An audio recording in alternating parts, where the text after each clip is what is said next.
Regional ring road హైదరాబాద్లో ఎప్పుడు start కాబోతోంది?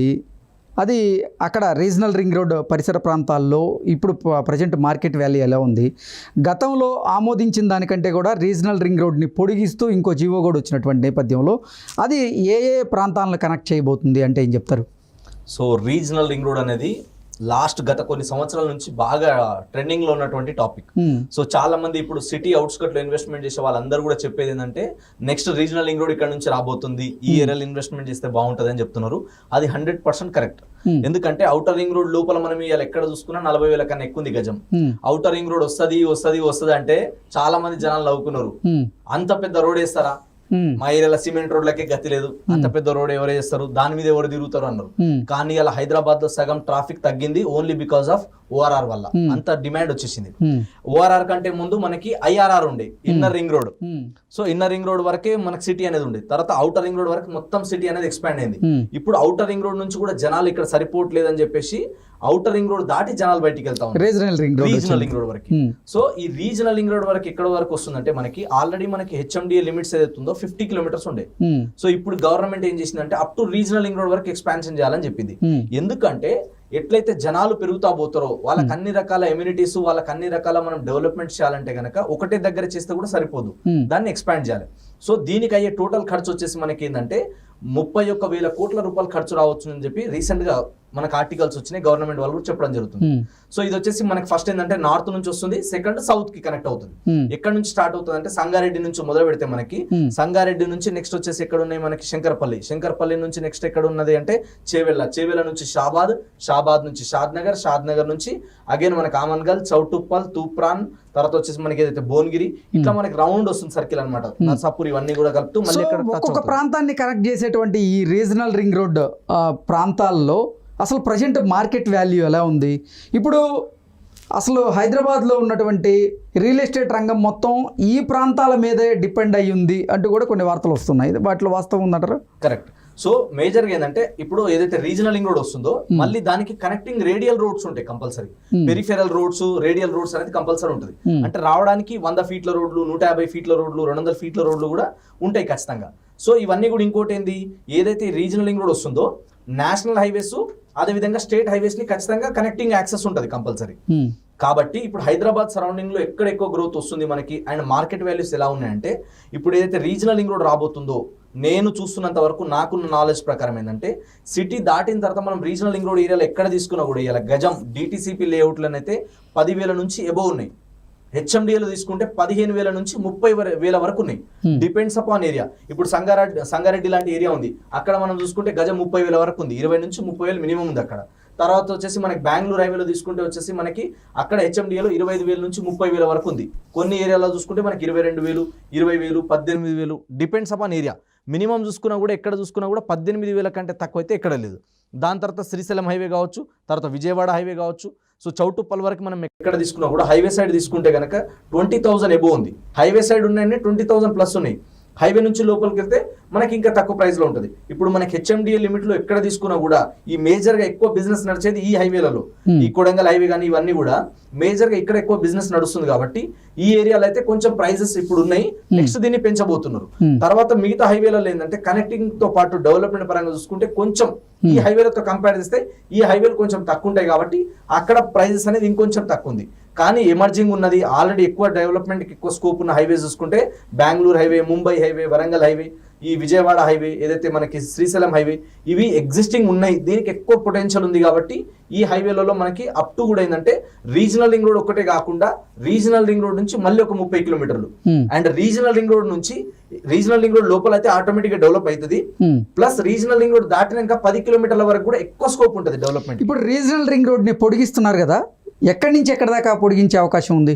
సో రీజనల్ రింగ్ రోడ్ అనేది ఫస్ట్ స్టార్ట్ అయినప్పుడు ఎంత ఉండే దాని ప్రపోజల్ అంటే 338 కిలోమీటర్లు ఉండే, తర్వాత 347 అన్నారు, ఇప్పుడు 350 అంటున్నారు. సో గవర్నమెంట్ ఏంటంటే అది తీసుకొచ్చినప్పుడు ఎంత పెద్ద రోడ్ వేసినప్పుడు ఏదైనా కొంచెం లోతట్టు ప్రాంతాలు వచ్చినా, కొన్ని చెరువు లాంటిది వచ్చినప్పుడు, లేదా కొంచెం టౌన్ కి ఎఫెక్ట్ అయ్యేటట్టు ఉన్నప్పుడు కొంచెం బయట నుంచి తీసుకురావడానికి ఆటోమేటిక్ గా 20-30 కిలోమీటర్ రేడియస్ అనేది పెరిగిపోతుంది ఖచ్చితంగా. సో ఇప్పుడు మనకు చెప్పేది వచ్చేసి 350 కిలోమీటర్లు చెప్తున్నారు, ఇది ఇంకో 20 కిలోమీటర్ల వరకు పెరిగినా కూడా మనం ఆశ్చర్యపోవడం అవసరం లేదు. సో ఏరియాని బట్టి అది పెంచుతారనమాట, ఎక్కడైతే మనకు తక్కువ వస్తుంది ఎక్కడ పెంచొచ్చు, ఏ ఏరియాని లోపల తీసుకోవాలి, ఏ ఏరియాని రీజనల్ రింగ్ రోడ్ బయట తీసుకెళ్తే బాగుంటది. సో గవర్నమెంట్ దీని మీద ఒక డిపిఆర్ రెడీ చేసిన తర్వాతనే ఆ చేంజెస్ అనేది చేస్తుంది. సో 350 నుంచి 370 వరకు పెరగవచ్చు. ఈ రీజనల్ రింగ్ రోడ్ అనేది ఏ జిల్లాలను కనెక్ట్ చేస్తూ ఉంది, ఏ జిల్లాల్లో ఈ రీజనల్ రింగ్ రోడ్డు వల్ల మార్కెట్ వాల్యూ ఇప్పుడున్న దానికంటే కూడా పెరిగేటువంటి అవకాశం ఉంది అంటే ఏం చెప్తారు? సో మేజర్ గా వచ్చేసి మనకి మెదక్ ఒకటి, సంగారెడ్డి ఒకటి, తర్వాత వచ్చేసి రంగారెడ్డి ఒకటి. సో తర్వాత ఇట్లా మనకి డిస్ట్రిక్ట్స్ ఉన్నాయి కదా, అంటే ఎక్కువ శాతం ఇక్కడ సైడ్ ఉంది కాబట్టి ఈ ఏరియాలలో ఎక్కువ స్కోప్ ఉందన్నమాట మనకి.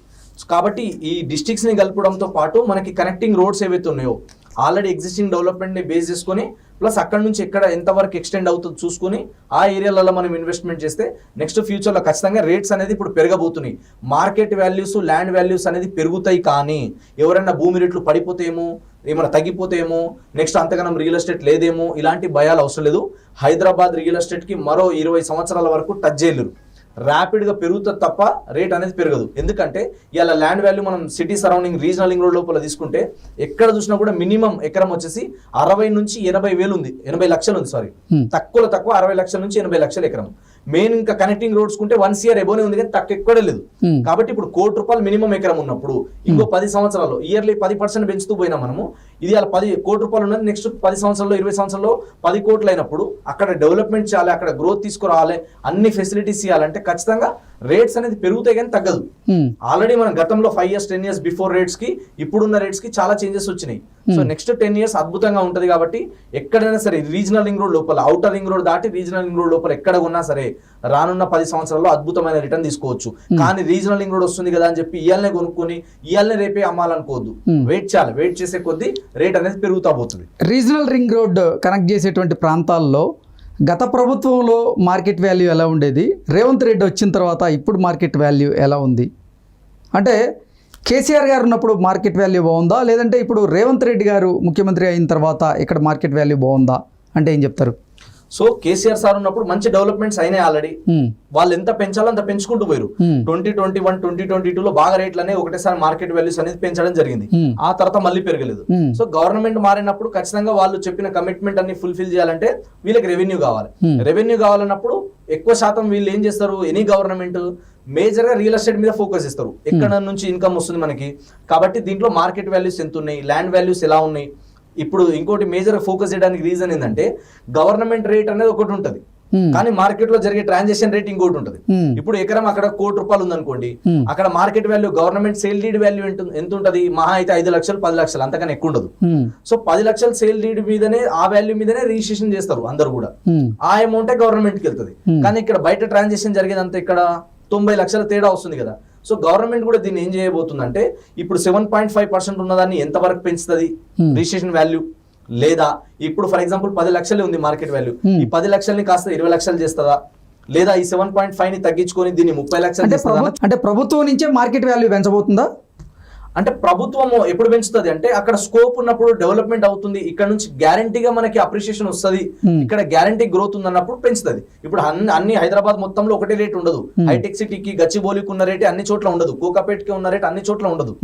ఏరియాని బట్టి మార్కెట్ వాల్యూ డిసైడ్ చేస్తారు. కోకాపేట్లో ఎందుకు ఒక ఎకరం 100 కోట్లు పలికింది? ఇప్పుడు మళ్ళీ ఆ పరిస్థితులు, అదే రేటు, అదే మార్కెట్ కోకాపేట్ పరిసర ప్రాంతాల్లో ఉందా అంటే ఏం చెప్తారు? 100 కోట్లు అనేది ఒకటేసారిగా అన్ని చోట్ల లేదు. అది అప్పటి పూర్తిగా అది కొంచెం బాగా వైరల్ అయింది. కానీ నిజానికి ఏంటంటే దాని నుంచి 5-10 కిలోమీటర్లు పోతే ఆ రేట్లు ఎక్కడ లేవు, తక్కువ ఉంటుంది కొంచెం.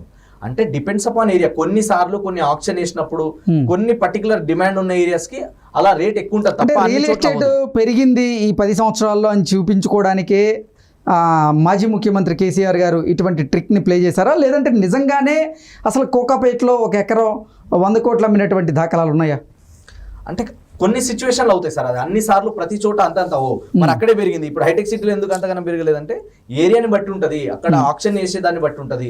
అక్కడ ఏదైనా స్పెషల్ ప్రాజెక్ట్స్ తీసుకొచ్చినప్పుడు, అక్కడ గవర్నమెంట్ ఏదైనా స్పెషల్ గా మనం డిజైన్ చేసి దీన్ని ఒక రకంగా డెవలప్ చేయాలన్నప్పుడు కొన్నిసార్లు కొన్ని చోట్ల అవుతుంది తప్ప అన్ని సార్లు అన్ని సిచ్యువేషన్లలో అన్ని కోట్లు పోవు. కాబట్టి ఒకటేసారి దాన్ని చూసి మనం 100 కోట్లు అయింది కదా అని చెప్పి మనం దాన్ని